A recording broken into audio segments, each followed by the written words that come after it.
2024 లేదా 25లో డిగ్రీ లేదా బీటెక్ చదివారా? సాఫ్ట్‌వేర్ జాబ్ కోసం ఎదురు చూస్తున్నారా? అయితే కోడ్ జ్ఞాన్ 100 డేస్ కోర్సులో చేరండి. జాబ్ సాధించండి. నాన్ ఐటీ బ్యాక్‌గ్రౌండ్ ఉండేటువంటి వాళ్ళు. అది ట్రిపుల్ ఈ అయినా, మెకానికల్ అయినా లేదు అనంటే కొంతమంది డిగ్రీ చేసేటువంటి వాళ్ళుంటారు. డిగ్రీ స్టూడెంట్స్ అయినా సరే ఇటువైపు వచ్చి ప్రూవ్ చేసుకోవాలి అనుకునేటువంటి వాళ్ళకి అవకాశాలు కూడా ఉన్నాయి ప్రస్తుతానికైతే. అవును. బట్ ఎలా, ఏ విధంగా ఆ ప్రాసెస్‌ని కంటిన్యూ చేయాలి? సో, నాన్ ఐటీ వాళ్ళు ఐటీకి రావాలి అనుకున్నప్పుడు కొంచెం రీసెర్చ్ జేయాలండి. అంటే సింపుల్‌గా మేము ఐటీకొస్తాం, మీరు సజెస్ట్ చేయండి సార్, ఏ కోర్స్ అయినా పర్లేదు, మేము నేర్చుకుంటాము అంటే మేము ఏదో ఒకటి సజెస్ట్ చేస్తాం. But not that the right way. So, కొంచెం రీసెర్చ్. ఏం రీసెర్చ్ చేయాలి అంటే అసలు వాళ్ళకి ఇప్పటి వరకు ఐటీలో ఏమీ తెలీదు. తెలియని టైంలో మనకి ప్రతిదీ మన ఫోన్‌లో వస్తదండి. యూట్యూబ్ ఉంది, గూగుల్ ఉంది, ఇప్పుడు చాట్ జీపీటీ వచ్చింది. కొంచెం జస్ట్ 1 ఆర్ 2 డేస్ అసలు ఐటీలో ఏ టైప్ ఆఫ్ రోల్స్ ఉంటాయి ఫ్రెషర్స్‌కి, ఏ టైప్ ఆఫ్ టెక్నాలజీస్ ఉన్నాయి, ఆ technology related for suppose programming languages తీసుకుందాం. Java, Python. జావా ఏం చేస్తది? పైథాన్ ఏం చేస్తది? లేకపోతే యూఐ, యూఎక్స్ లేదా టెస్టింగ్.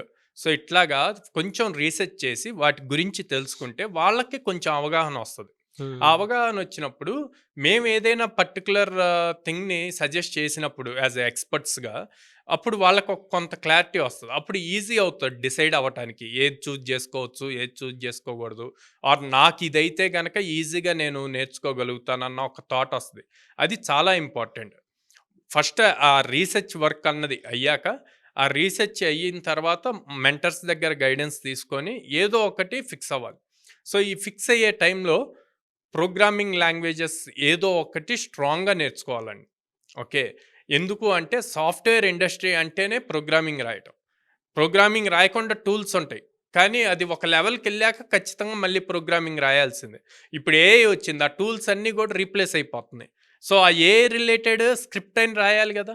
సో, హ్మ్. కంపల్సరీగా ప్రతి ఫ్రెషర్ ఏదో ఒక ప్రోగ్రామింగ్ లాంగ్వేజ్ నేర్చుకోవాలి. అది వాళ్ళ ఇష్టం. జావా నేర్చుకోనిండి, పైథాన్ నేర్చుకోనిండి, జావా స్క్రిప్ట్ నేర్చుకోనిండి. Anything is fine.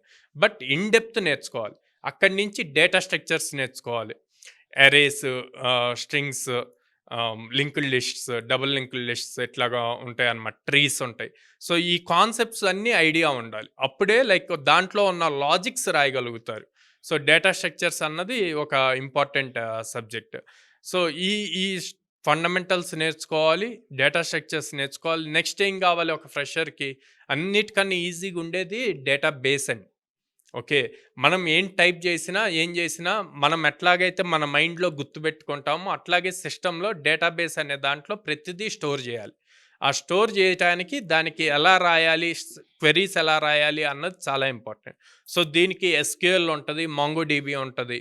ఓకే. ఏదైనా చూజ్ జేసుకోవచ్చు. క్రడ్ ఆపరేషన్స్ ఉంటాయి. 4 ఆపరేషన్స్ ఉంటాయి. Create, read, update, delete. హ్మ్. ఈ నాలుగిటిని ఎంత సింప్లిఫైడ్‌గా, ఎంత తక్కువ టైంలో ఎగ్జిక్యూట్ చేయగలిగితే వాళ్ళు ది బెస్ట్ డేటాబేస్ ప్రోగ్రామర్ అవుతారు. సో, అది బాగా నేర్చుకోవాలనమాట. ఇట్లా చిన్న చిన్నవి నేర్చుకొని ఒక క్లారిటీ ఉన్నాక, నేర్చుకున్న సబ్జెక్ట్‌ని రియల్ టైమ్‌గా ఇంప్లిమెంట్ జేయాలి. ఎలా ఇంప్లిమెంట్ జేస్తారు? ప్రాజెక్ట్స్ బిల్డ్ జేయొచ్చు. కామర్స్ ప్లాట్‌ఫార్మ్ బిల్డ్ జేయొచ్చు. లెర్నింగ్ మేనేజ్మెంట్ సిస్టమ్ బిల్డ్ జేయొచ్చు. బుకింగ్ సిస్టమ్స్ బిల్డ్ జేయొచ్చు. మూవీ టికెట్స్ గానీ, లేపోతే బస్ టికెట్స్ గానీ ఇట్లాగా. రెడ్ బస్ ఇలాంటి యాప్స్‌ని ఎగ్జాంపుల్‌గా తీసుకొని, అందులో ఉన్న ఫంక్షనాలిటీస్ ఫస్ట్ నోట్ జేసుకొని, అవే సిమిలర్‌గా మీరెలా బిల్డ్ జేయగలరో బిల్డ్ జేయొచ్చు. సో, ఇలాగా రియల్ టైమ్ కొన్ని బిల్డ్ జేసి, వాటిని మళ్ళీ యాజ్ ఇట్ ఈజ్ మనం జెప్పుకుంటున్నట్టు లింక్డ్ఇన్‌లో పోస్ట్ చేయాలి. గిట్‌హబ్‌లో పోస్ట్ చేయాలి. అండ్ వాళ్ళ రెజ్యూమ్‌లో అప్డేట్ జేయాలి. చేస్తే అప్పుడు ఆ రెజ్యూమ్‌కి వెయిటేజ్ ఒస్తది. ఓకే. ఓకే. అప్పుడు ఇంక ఒక్కసారి ఇన్ని స్కిల్స్ వచ్చాక ఇంక నాన్ ఐటీ అనే వర్డ్ ఎక్కడి నుంచి వస్తదండి? ఆల్రెడీ తిను ఐటీ పర్సన్ అయిపోయాడు హ్మ్. గదా! అవును. సో, ప్రాపర్‌గా అది స్ట్రక్చర్‌గా హార్డ్‌లీ 4-5 మంత్స్. 4-5 మంత్స్ 100% దీని మీదే ఎఫర్ట్స్ పెడితే గనక కంపల్సరీగా సాఫ్ట్‌వేర్ జాబ్ వస్తది. ఇక్కడ మేజర్‌గా కావాల్సింది ఏంటి అంటే ఎంత క్విక్‌గా ఐటీ స్కిల్స్ నేర్చుకున్నాము, అదే కన్సిస్టెన్సీతో వాటిని ఎంత అప్లై చేశామన్నది ఇంపార్టెంట్. థాంక్ యూ అండి. Thank you so much Sairam గారు. థాంక్ యూ అండి.